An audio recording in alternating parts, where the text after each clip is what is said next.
പറ്റി? ജിയ കണ്ണു തുറക്കുന്നേ. ഇതായിരുന്നു ഞാൻ പേടിച്ചത്. ആംബുലൻസ് വരുന്നതുവരെ പറ്റില്ല. എന്റെ ഹോസ്പിറ്റൽ അടുത്ത് തന്നെയാണ്. ഇവളെ അങ്ങോട്ട് കൊണ്ടുപോയേ പറ്റൂ. പക്ഷെ ഇവളെ നമ്മൾ എങ്ങനെയാ ഹോസ്പിറ്റലിലേക്ക് കൊണ്ടുപോവാ? നേരെ വലതുഭാഗത്തിന്റെ ഹോസ്പിറ്റലാണ്. പ്ലീസ് ഒന്ന് പെട്ടെന്ന് അങ്ങോട്ട് പോകണം. ഇവിടെ ഒരാളുടെ ജീവൻ വളരെ അപകടത്തിലാണ്. അനിയ ഞാനത് ചെയ്യാനാണ്. റൂട്ട് ഫിക്സ് ആണ്. അത്ര എമർജൻസി ആണെങ്കിൽ ആംബുലൻസിനെ വിളിക്കുക. അയ്യോ, ആംബുലൻസ് വരുന്നവരെ വെയിറ്റ് ചെയ്യാൻ പറ്റില്ല ഏട്ടാ. ഇവിടെ ഒരാൾ ജീവിക്കണോ മരിക്കണോ എന്നുള്ള അവസ്ഥയിലാണ്. ഞാൻ പറഞ്ഞില്ലേ റൂട്ട് ഫിക്സ് ആണെന്ന്. നിങ്ങൾക്ക് ഇറങ്ങണമെങ്കിൽ ഇവിടെ ഇറങ്ങാം. നിങ്ങൾക്കൊന്ന് തീരെ മനുഷ്യത്വമില്ലാത്ത അവസ്ഥയിലാണോ? നോക്കൂ, ഞങ്ങളുടെ സമയം വെറുതെ കളയരുത്. ബസ്സിലുള്ള പാസഞ്ചേഴ്സിനോട് ചോദിക്കേ. അവർ ഇറങ്ങിയാണെങ്കിൽ ഞാൻ നിങ്ങളെ കൊണ്ട് പൊയ്ക്കോളാം. അയ്യോ, നിങ്ങൾക്കെന്താ പറഞ്ഞിട്ട് മനസ്സിലാവാത്തത്? ഇത് കണ്ടോ, ഞാനൊരു ഹാർട്ട് സർജനാണ്. വിശ്വസിക്ക്. ഈ വൃത്തികെട്ടവനെ എങ്ങനെ വിശ്വസിക്കാനാ? നിങ്ങൾ വെറുതെ സമയം കളയുകയാണ്. ഈ പെൺകുട്ടിയുടെ ജീവൻ നഷ്ടപ്പെടും. നിങ്ങൾക്ക് ഇത് എങ്ങനെ പറയാൻ കഴിയുന്നു? ഞങ്ങൾക്ക് ഞങ്ങളുടെ ജോലികളില്ലേ? ഇദ്ദേഹം പറയുന്നത് ശരിയാ. ഈ പെൺകുട്ടിയെ രക്ഷിക്കാൻ ഇപ്പൊ തന്നെ ഞാൻ ബസ്സിൽ നിന്ന് ഇറങ്ങാൻ തയ്യാറാണ്.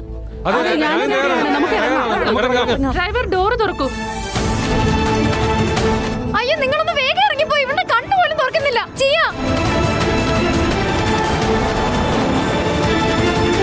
നിനക്കൊന്നും സംഭവിക്കില്ല ജിയ.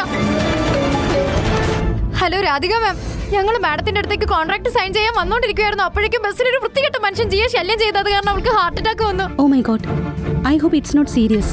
നിങ്ങൾ സിറ്റി ഹോസ്പിറ്റലിൽ ഡോക്ടർ വ്യോമിനെ കോൺടാക്ട് ചെയ്യൂ. ബെസ്റ്റ് സർജനാണ്. അദ്ദേഹം എന്റെ ജീവനും രക്ഷിച്ചിട്ടുണ്ട്. Okay ma'am. ഡോക്ടർ വ്യോമിനെ ഇപ്പൊ തന്നെ കോൺടാക്ട് ചെയ്യണം. Okay ma'am.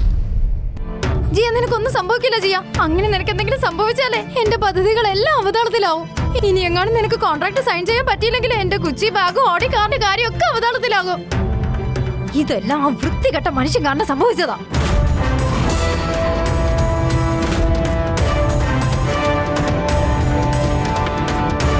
പ്ലീസ് എല്ലാവരും ഒന്ന് മാറിക്കേ. ഡോക്ടർ വ്യോം ഇങ്ങോട്ട് വന്നോട്ടെ. ഡോക്ടർ പ്ലീസ്, നിങ്ങൾ നീയോ? കഥയിൽ അടുത്തതായി എന്ത് സംഭവിക്കുമെന്നറിയാൻ dash reels Malayalam YouTube channel subscribe ചെയ്യുക.